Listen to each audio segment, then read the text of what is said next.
Some people think I do wrong to go to the opera and to the theater, but it rests me. I love to be alone and yet to be with the people. I want to get this burden off, to change the current of my thoughts. A hearty laugh relieves me, and I seem better able after it to bear my cross. I laugh because I must not cry. That's all. That's all. Lincoln is such a very interesting case because, it's not only that he was one of our presidents, it's that, maybe Kennedy comes to mind, somebody that was so in love with the performing arts. That's a very unique thing.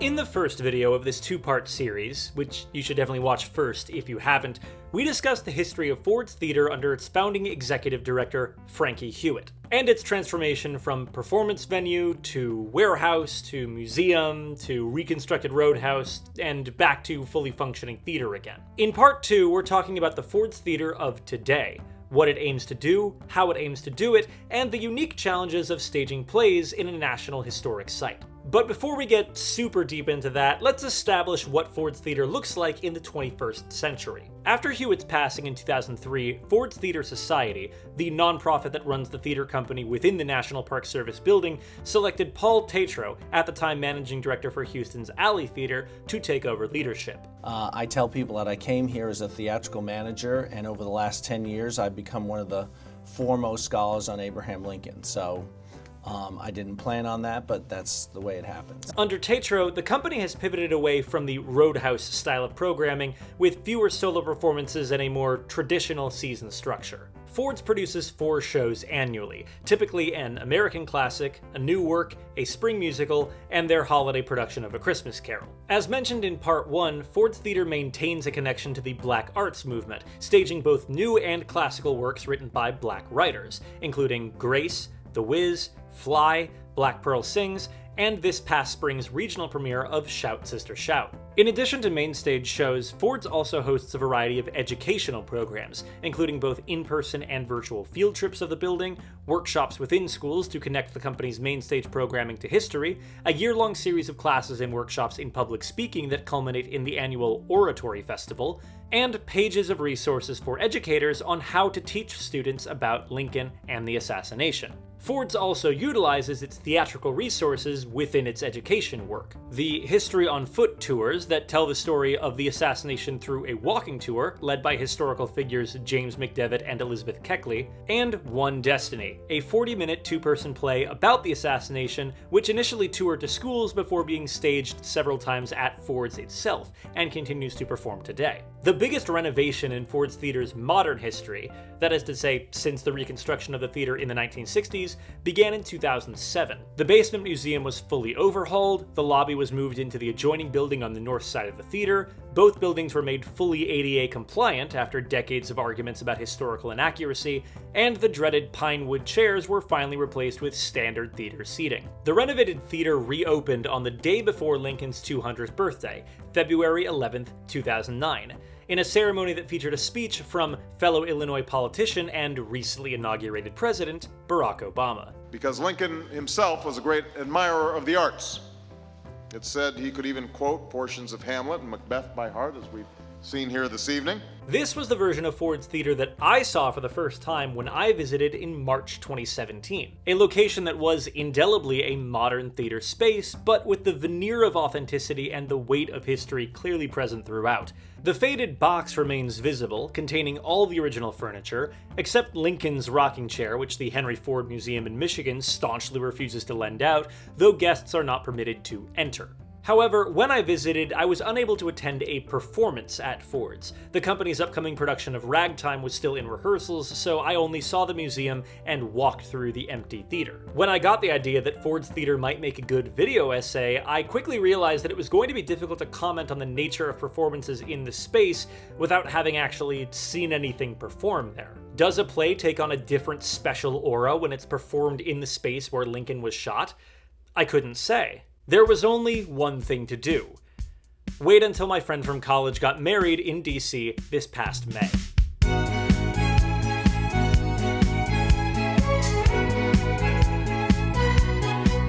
Well, there were actually two things to do. The first was to visit Ford's in May 2023 and see a performance in the space. The second was to talk with someone in the leadership at Ford's for a behind-the-scenes look at how the company understands its own mission statement.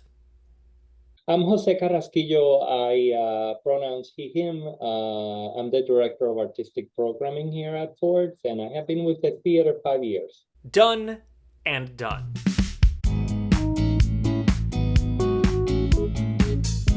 I'm not wearing this hat for the whole second video. I'm already starting to get a line on the edge of my forehead. Okay, we're abandoning that notion. Now, I'm hesitant to read too much into Shout Sister Shout as somehow emblematic of everything Ford's has become today. I saw the show because it happened to be the thing playing when I was there, not because it's a perfect synecdoche for the entire company. All I can do is describe my own singular experience with the show and attempt to tie it to trends I see across the history of Ford's theater.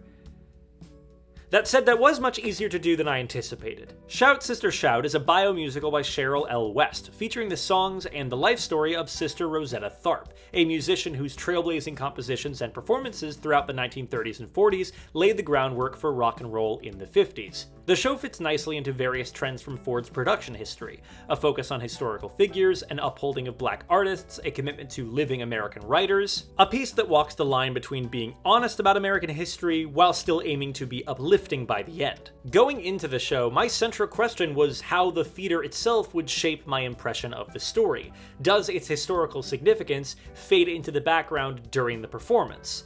The answer, it turns out, is not too much. Sorry, I should give that the right intonation. Not too much. Ford's is a very unique enterprise in that we are not only a not-for-profit theater, but we are also a historic site. We get nearly 1 million visitors every year. You know, they come to see the space. They come to the museum.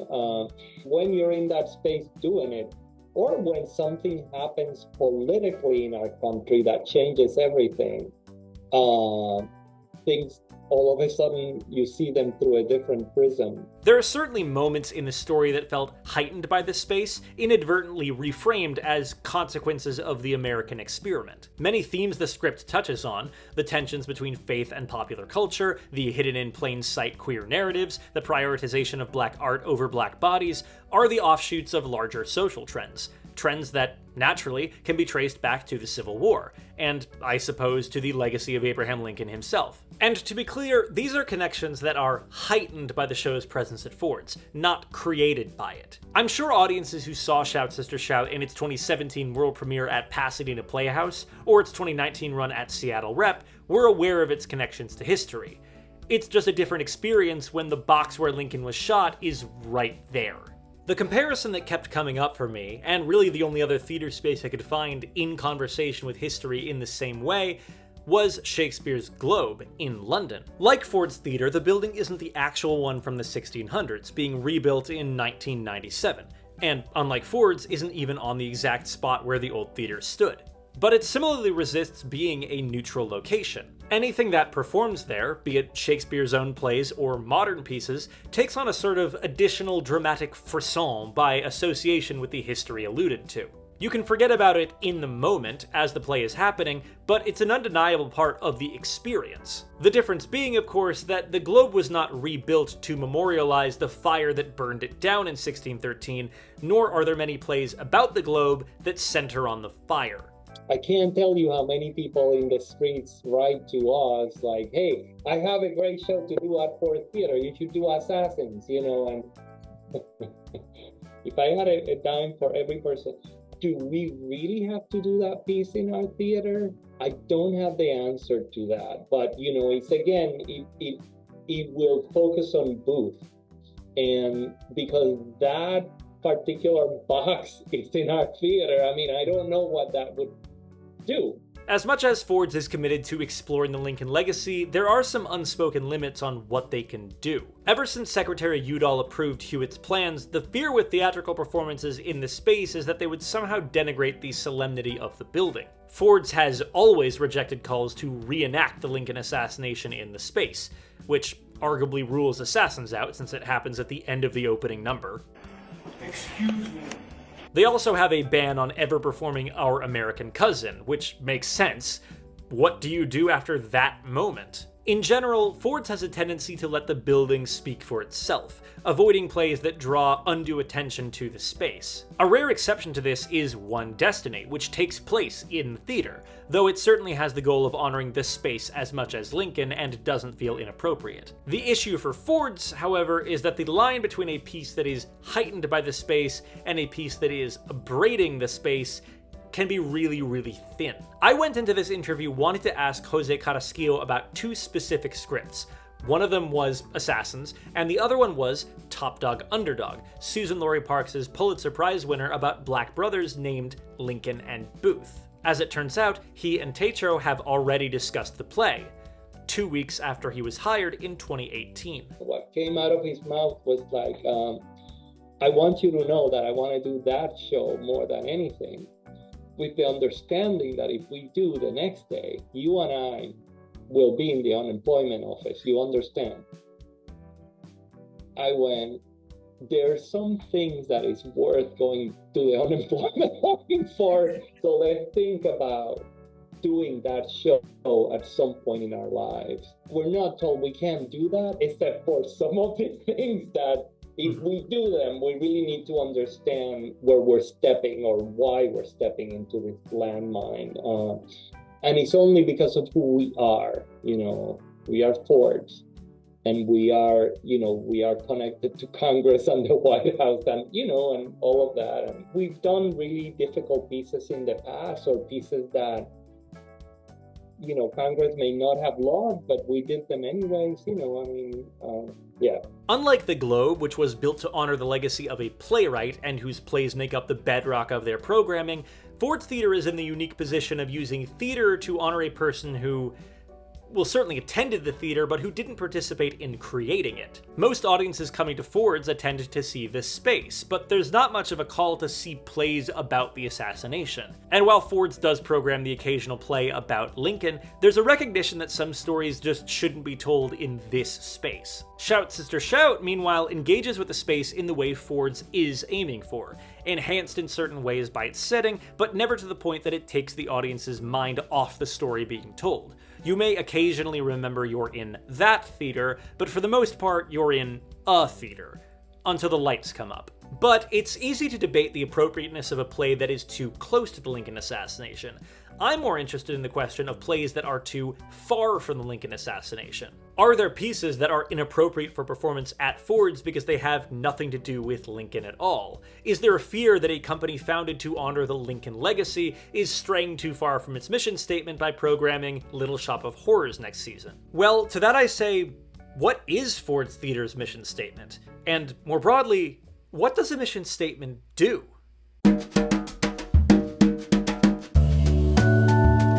Mission statements exist, broadly speaking, not to define what a company creates, but why they do it. Why does LinkedIn create a website where you can friend request a former boss? Well, according to their mission, they do it to connect the world's professionals to make them more productive and successful. Why does Patagonia manufacture and sell puffer jackets? It's part of an ongoing mission to build the best product, cause no unnecessary harm, use business to inspire and implement solutions to the environmental crisis. There are lots of ways you could bring inspiration and innovation to every athlete in the world: sports photography, basketball card design, beverage manufacturing, museum curation. So a mission statement ties the actions of a company to that grander social goal. We're not just making shoes, we're bringing inspiration through the medium of shoes. That one is Nike. If this sounds a little bit like pure equivocation, like a jumble of good-sounding words that obscure a goal of getting your business, yeah, that's not untrue. But it helps the people within the company rally around a common goal, besides just making profits go up. Theater companies, most of which are non-profits, use mission statements similarly to establish the kind of art they create and support. Like the earlier examples, the language of a theatrical mission statement doesn't focus on the how, putting actors on stage in front of an audience, as much as it focuses on the why. And to keep this simple, I'm focusing on companies in the same manner as Ford's, with mostly scripted pieces performing in some sort of season arrangement. The discourse around experimental ensembles like Goat Island or the Wooster Group is a separate conversation. Theater mission statements can be broadly separated into two categories, and let's use two Chicago companies as our example of each. Looking Glass Theater Company strives to create thrilling, courageous, and provocative art in a thoughtful and inclusive environment. We succeed when we disrupt your routine with experiences that spark curiosity, empathy, and joy. We invite you to join our ensemble as we navigate together our complex world. The first is what I'll call the target mission statement. A benefit of this kind of mission is a wider variety of performance styles performed by the company. The structure of the work is less important than its impact. Our target is provocative art in an inclusive environment, and that can be achieved just as well by a scripted musical or a movement-based poem. Again, the mission defines the why, not the how. Babes with Blades Theater Company uses stage combat to tell stories that elevate the voices of underrepresented communities and dismantle the patriarchy. Through performance, script development, training, and outreach, our ensemble creates theater that explores the wide range of the human experience and cultivates broader perspectives in the arts community and in a society as a whole. This second style is the guardrail mission statement, a greater focus on defining the company by what they produce, not some nebulous future impact. Both Looking Glass and Babes with Blades share a goal of exploring the human experience, but Babes further clarifies the how, combat-centric stories that center women and refute the patriarchy. If your play doesn't fit that description, it's out of consideration.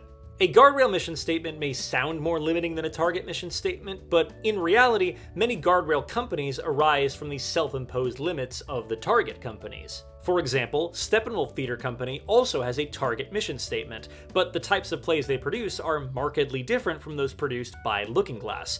More modern dramas, fewer acrobatic literature adaptations. And yet, the language in their mission statement gives no indication of that difference. All of Steppenwolf programming could fit into that Looking Glass mission statement mentioned previously. And I know that's true because I lied. That is Steppenwolf's mission statement.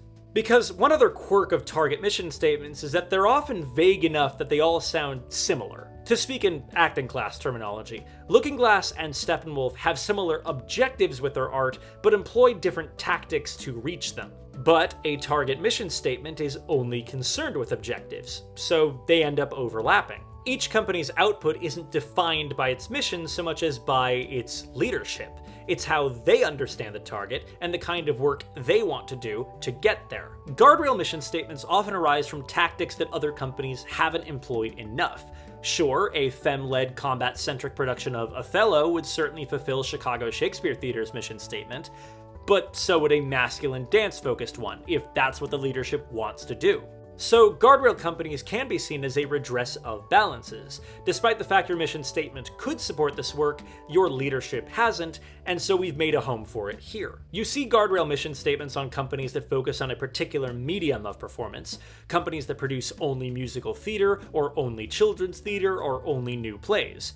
But you also see them on companies narrowly focused on a particular subject matter. Silk Road Rising, which centers Pan-Asian, North African, and Muslim stories, Congo Square Theater Company, which redefines the canon by centering black culture, or Babes with Blades. Let's summarize this down to one sentence. A guardrail mission statement is defined by the kind of work the company won't do, while a target mission statement is defined by the kind of work the leadership wants to do. This is obviously very fluid and not a hard separation, and many companies of both types make an effort to expand their mission. But it's also fluid across time. The output of a target company evolves with each change in leadership, as their own understanding of the mission differs from those that came before. And for companies that have been around for a long time, a mission statement may be rewritten to give space to a wider variety of theatrical experiences, sometimes shifting from guardrail to target in the process. To return us to the overall topic, Ford's Theater was founded to produce and present to the public live theater and or other programs or presentations which have a relationship to Abraham Lincoln, to theater presentations of his period, or to the ideals which he represents. The original season of NRT at Ford's treated this like a guardrail mission statement, narrowly selecting plays that fit the first 2 points: of Lincoln's time or about it. But from Circle in the Square onward, the company has leaned on the ideals he represents and treated this like a target mission statement. The current day mission of Ford's Theater, retooled over the course of 60 years, is as follows. Ford's Theater explores the legacy of President Abraham Lincoln and celebrates the American experience through theater and education. That, compared to the NRT interpretation, is hugely variable. So the reason Shout Sister Shout is at Ford's isn't because it has some immediate direct connection to Abraham Lincoln. It's there because it fits how the leadership understands the mission. And also, speaking practically, the former artistic director at Pasadena Playhouse, Sheldon Epps, now serves as senior artistic advisor at Ford's and personally recommended the show. I think, we are our values, we're just committed to telling a story like Sister Rosetta Tharpe's story. It's incredible, and not a lot of people know about it. So I think we felt very responsible and very wanting to nurture the next step of that work. It was a woman. It was a black woman. It was a black woman who came from church, who was just a gospel singer. And hopefully those who saw the show can really tell that story forward and correct history and give Sister Rosetta Tharpe her dues. And to that end, I think that's what celebrating Lincoln and his legacy is. Seen this way, the fact that Shout Sister Shout was programmed at Ford's at all is an indication of how mission statements can evolve and change. It's easy to juxtapose the company's output against the tragedy of the space and make some snide comment like, how do you honor the Lincoln assassination by performing Into the Woods in the space where he was shot? But Ford's mission statement has evolved far beyond the narrow guardrail of just doing plays about or because of Lincoln the man. There's a recognition of the power of the arts to continue, in some small respect, the work that Lincoln was doing. It should be recognized that the programming at Ford's is more a reflection of the leadership at Ford's than it is of Abraham Lincoln, no matter how much they may insist he would have loved come from away. They have a target mission statement, and as such, they aren't honoring some agreed-upon Platonic ideal of Lincoln so much as their own understanding of him.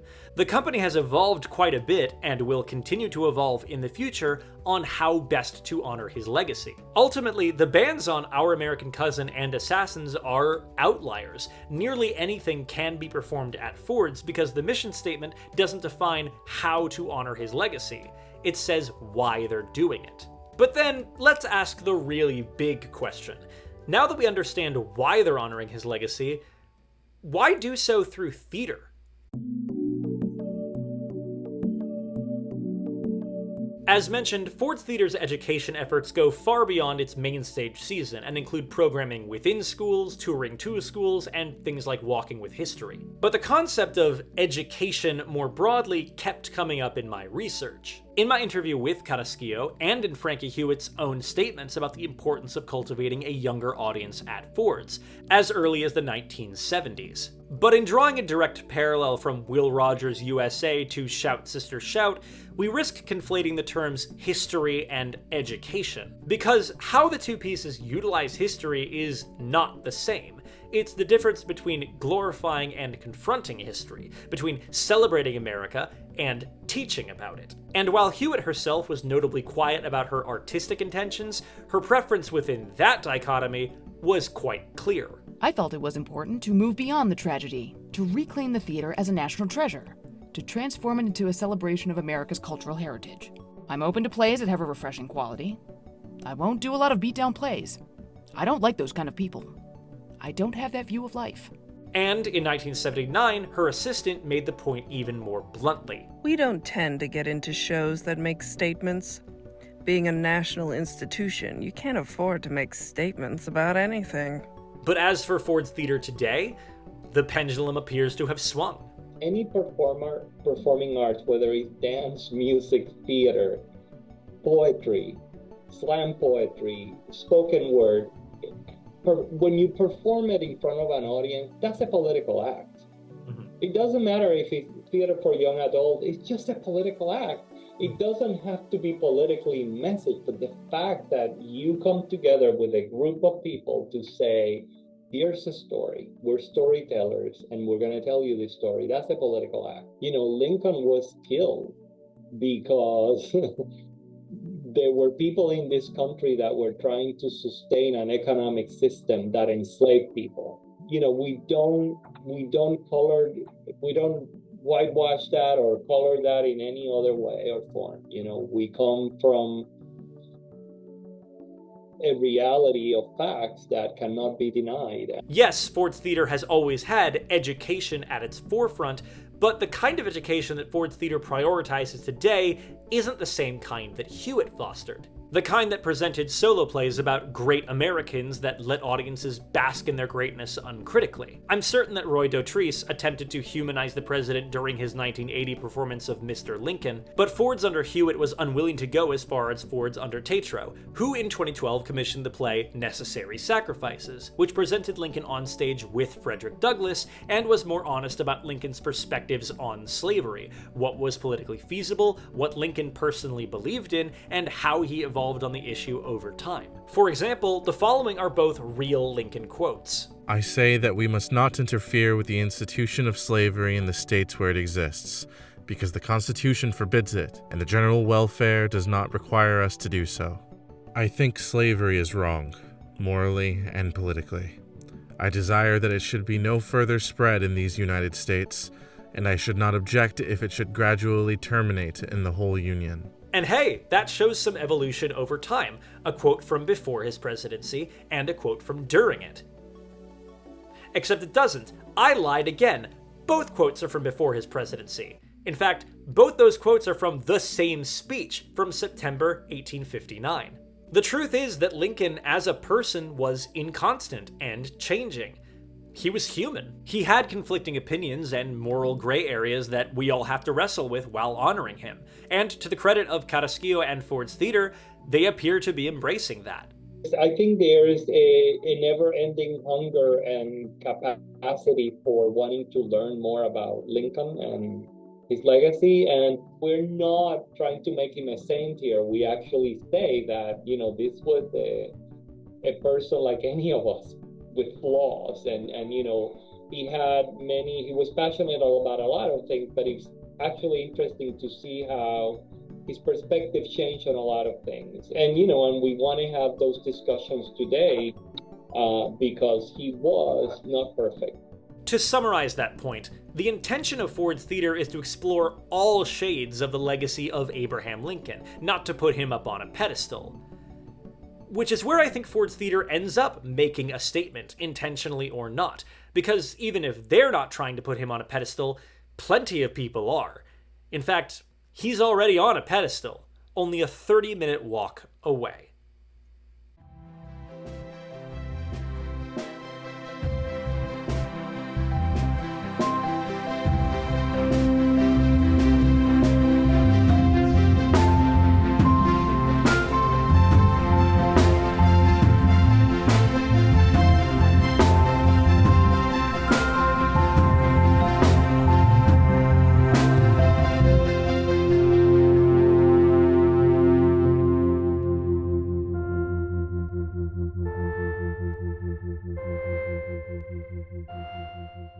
Across the street from Ford's, next door to the Peterson House, is the Ford Theater Center for Education and Leadership. Most of the building is the offices for Ford's, while the ground floor is the gift shop I briefly showed in part 1, where I bought this junior historian badge. But on the 4th through 2nd floors, there are additional museum spaces that focus on the aftermath of the assassination, the funeral train, the trial of the conspirators, the manhunt for Booth.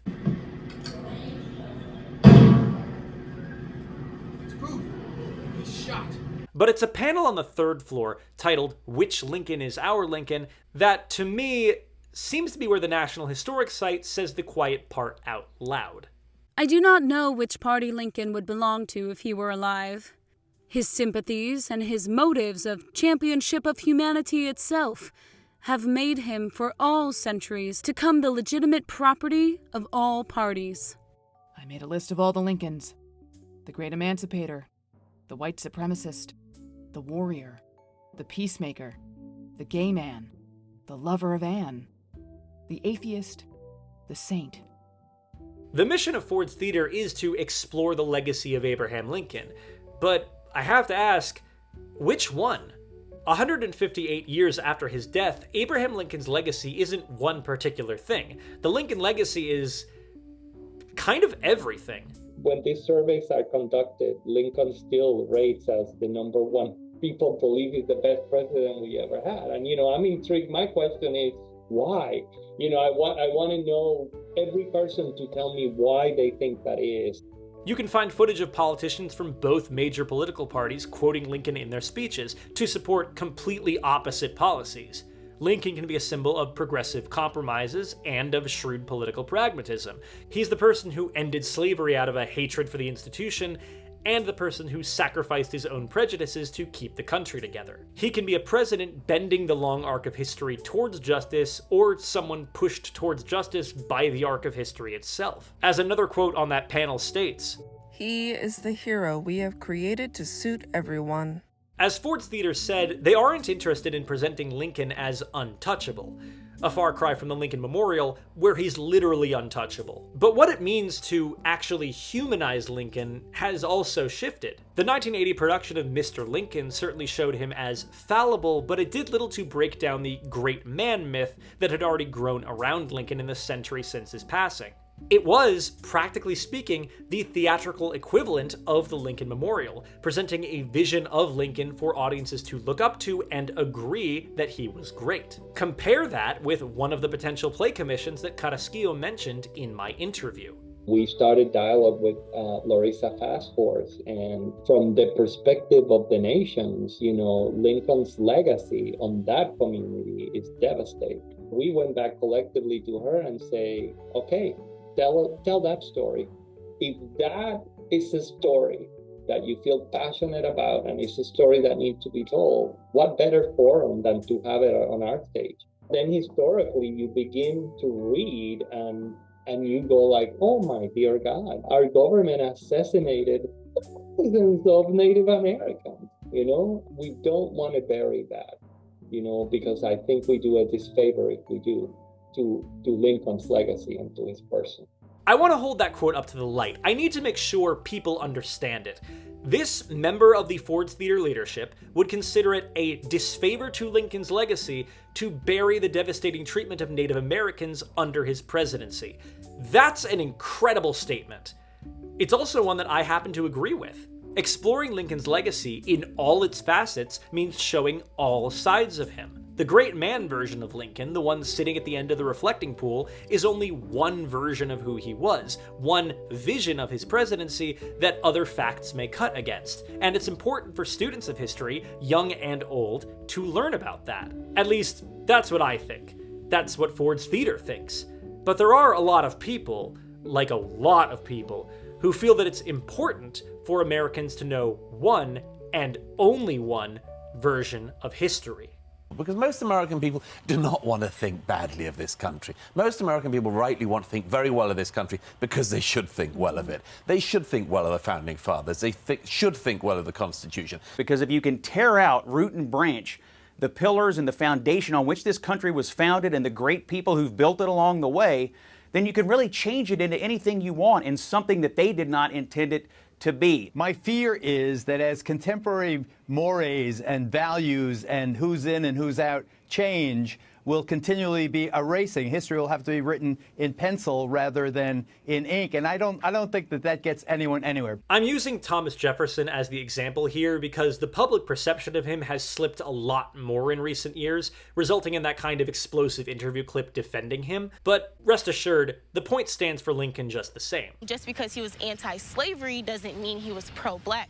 He has said a lot in his presidential campaigns. His fourth presidential campaign speech, he said that, there should be an inferior and a superior, and he believes that white people should be the superior race. And if the argument against removing statues is that we should learn from our history and not cover it up, here's a quote from Abraham Lincoln about what that actually means. As new discoveries are made, new truths discovered, and manners and opinions change, With the change of circumstances, institutions must advance also to keep pace with the times.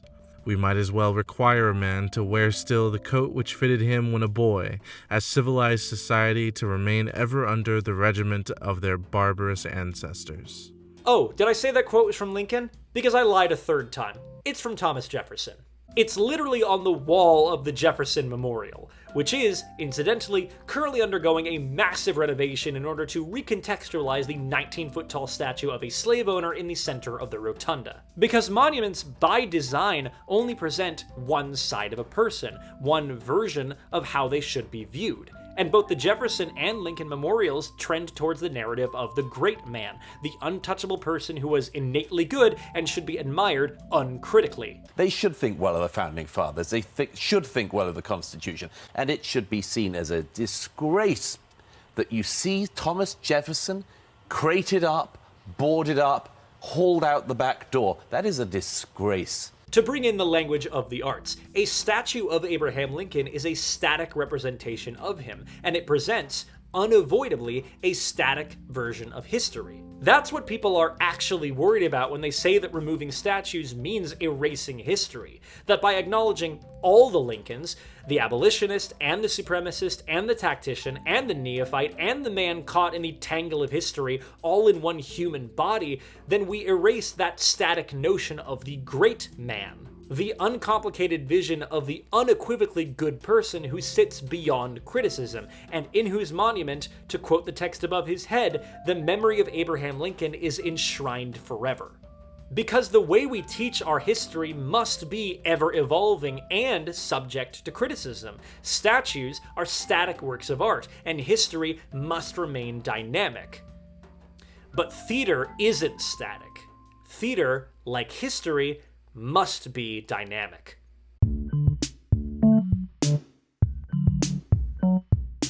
I didn't think when I started this video essay that I was going to take such a strong stance on the American statue debate, but the more I researched Ford's Theater and what it was founded to do, the more relevant to the topic it became. Because Ford's Theater is a monument to Abraham Lincoln and to his legacy, and it should be recognized that theater represents a new vision for what a monument can be, and what it can do. When Frankie Hewitt got Secretary Udall to agree to performances in Ford's Theater, the intention behind doing so was correct. A static version of Ford's would have locked in the building as a site of mourning, a signifier of the end of Lincoln's life. The dynamic theater it became recognizes that his legacy continues today, even if his life ended tragically. But there was a dangerous possibility in that first NRT at Ford's season that the theater could have ended up static anyway. If the NRT interpretation of the company as having a guardrail mission statement had stuck around, the theater could have remained locked in the past like the statues, regurgitating the old plays and worldviews from Lincoln's time period.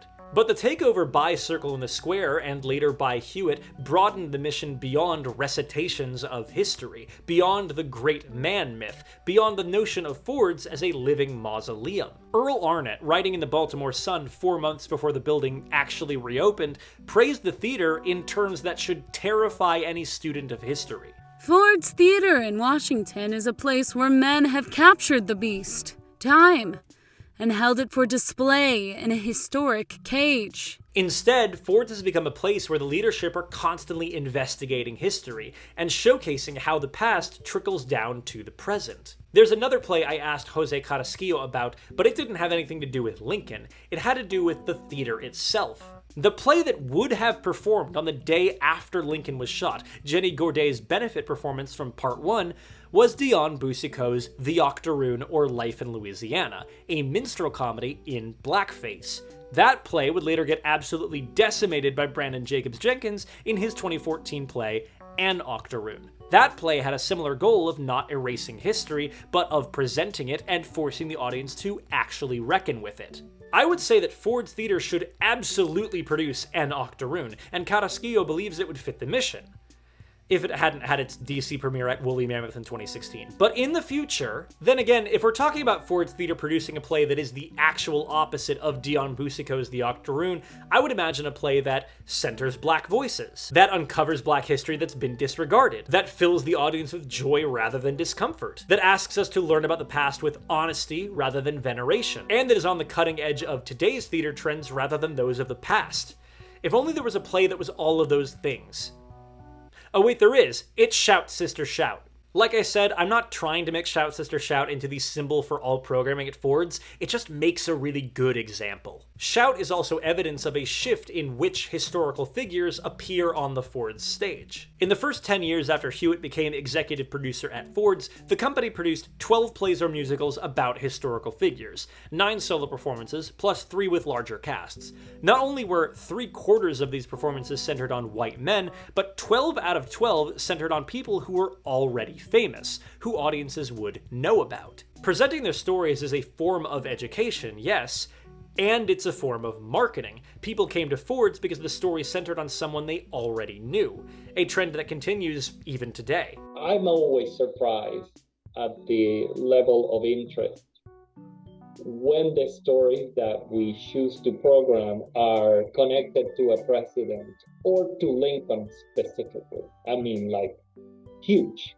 Compare those to the historical figures Ford's has featured in the last 11 years. Maynard Jackson, Marian Anderson, Henrietta Leavitt, Sally Hemings, Mary Todd Lincoln, the Tuskegee Airmen, Matthew Shepard, and the various historical figures of ragtime. You still have the odd celebrity mixed in, like Albert Einstein and, yes, Thomas Jefferson, but there's a greater focus on presenting people who haven't made it into the history books yet, or who have historically been left out. The thing is, this pivot that Ford's Theatre has made, away from reinforcing the greatness of politicians and towards shining a light on people who haven't gotten their due, doesn't feel like the erasing of history. No one is petitioning Ford's to continue staging plays about Lincoln, that removing him from the stage is somehow disrespectful to his legacy. The reason why has everything to do with that static dynamic divide. Whatever Ford's Theatre says about Lincoln, for good or ill, it only exists in the perpetual present, for an audience seeing it in their version of today. That's the only way theater works. So what is said about Lincoln will evolve from 1968 to today, as new things are learned about him and as the public perception of him changes. Not only that, it has to evolve. It evolves whether we want it to or not. The Lincoln Memorial can't respond to that growing scholarship in the same way because it's static. It preserves the version of Lincoln that the country had in 1922, and despite how the world has changed in the century since it went up, its presence asserts the perspective that we should look at Lincoln now with the same reverence as we did then. So yes, perhaps Shout Sister Shout isn't at Ford's because of some obvious and tangible connection to Abraham Lincoln, but it continues a trend of the company being honest about our past as a nation and upholding narratives that have been forgotten up to now. It is engaged in the actual opposite of erasing history, teaching it. And if that sometimes manifests as productions that are focused less on history and more on pure entertainment, well, that still fits Ford's Theatre's commitment to the arts. You know, Mamma Mia is part of a lot of theater's conversation. It's popular and you know, people love ABBA. It makes people happy and it entertains people. And so you know, nothing is off the table. We need to really make certain we get ourselves in a healthier financial position to continue to do our mission. So Mamma Mia may come to Ford's one of these days. As with all target mission statement companies, Ford's Theatre is defined by the people tasked with interpreting the Lincoln legacy,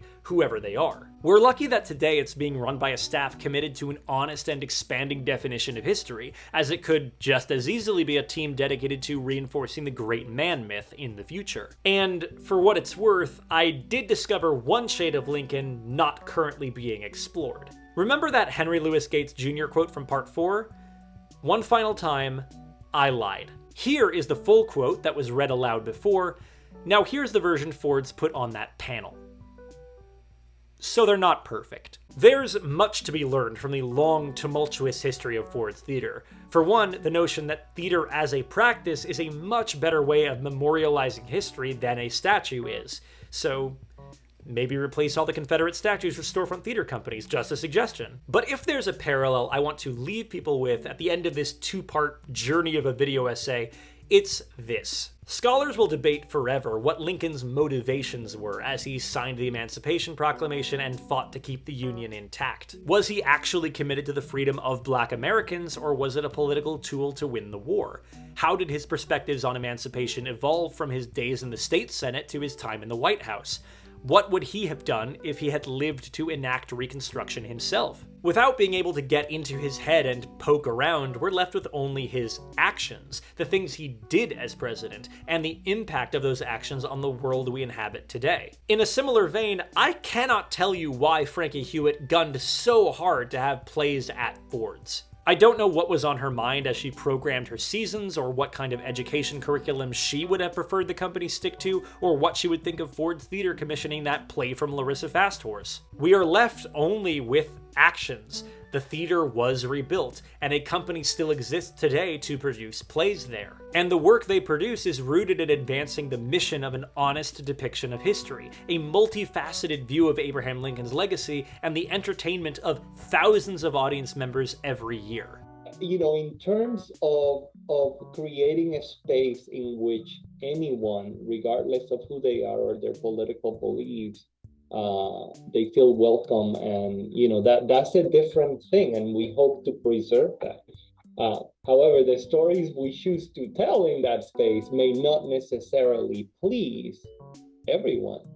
But then again, you know, I don't think theater was meant to be safe. Theater was really meant to put a mirror in front of who we are so that we could recognize us with the good, the bad, and the ugly. What we then as individuals do with the message is ultimately up to us. How we got to this point is fascinating, but we are here, undeniably. Where we go next is up to us. What kind of education do we want to pass on? How do we reckon with the flawed humans that shaped our past? What kind of a country do we want to be? Ford's Theater has their answers. What are yours?